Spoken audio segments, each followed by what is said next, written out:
मंडळी, तुम्ही जर तुमच्या मुलांच्या शाळेच्या भविष्यासाठी जर टेन्शनमध्ये असेल तर का नाही, तुमच्यासाठी सगळ्यात जबरदस्त एक गोष्ट सांगू का? आपल्या प्रत्येक तालुक्यामध्ये ना एक सरकारनं निवासी शाळा आयोजित केलेली आहे. तशीच पन्हाळा तालुक्यात माले या गावातसुद्धा निवासी शाळा आहे, जी माझ्या पाठीमागं तुम्हाला दिसत्या. इथं 6वी ते 10वीपर्यंत तुमच्या मुलांना मोफत शिक्षण मिळणार आहे. फक्त शिक्षणच नाही तर त्यांचं राहणं खाणं, त्यांचे हातरून कपडे लत्ता, इवन कपडे धुण्याचा खर्चसुद्धा सरकारनं मोफत केला. आपल्या मुलांना कपडे धुण्याचा सुद्धा खर्च नाही. दुसरी गोष्ट अशी की इथं तुमच्या मुलांच्या खेळासाठी त्यांच्या शारीरिक सोबत मानसिक ताणसुद्धा गेला पाहिजे अशासुद्धा दृष्टिकोनाने इथं गोष्टी आहेत. भव्य अशा डिजिटल क्लासरूम आहेत. प्रत्येक वर्गामध्ये ना मोठी मोठी स्क्रीन आहे.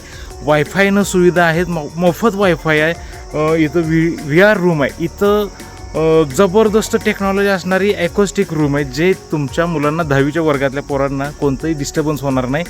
सोबत इथं भव्य असं क्रीडांगण आहे. ओपन जिम आहे, ज्या ठिकाणी पोरं भरपूर खेळू शकतात. तसंच इंडोर जिम पण आहे. त्यासोबतच भरपूर अशी स्वच्छ आणि हायजीन पाळलेली तुमची खानावळसुद्धा आहे, ज्या ठिकाणी जेवणाची सिस्टीम आहे. सगळं राहणं खाणं, तुमचं कम्प्युटर लॅब सगळं मोफत आहे. सगळं या सगळ्या गोष्टीनं तुम्हाला मोफत दिल्यात. गरज फक्त एकच आहे, तुम्ही या ठिकाणी येणं आणि आपल्या मुलांचं ॲडमिशन इथं करणं. एकदा आवर्जून नक्की भेट द्या माले या गावात असणारी शासकीय निवासी शाळेमध्ये. जय शिवराय.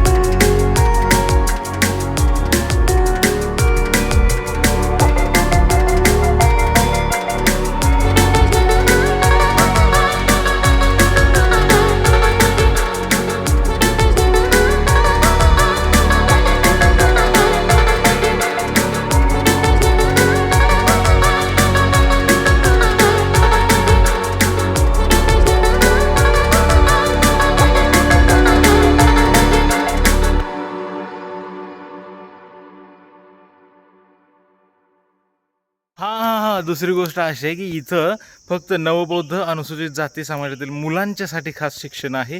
आणि इथलं येणारं शिक्षक ना स्पर्धा परीक्षा देऊन स्पर्धा परीक्षेच्या रानात तरलेले असे उच्च शिक्षित शिक्षक आहेत, ज्यांनी स्वतः संघर्ष केला आहे.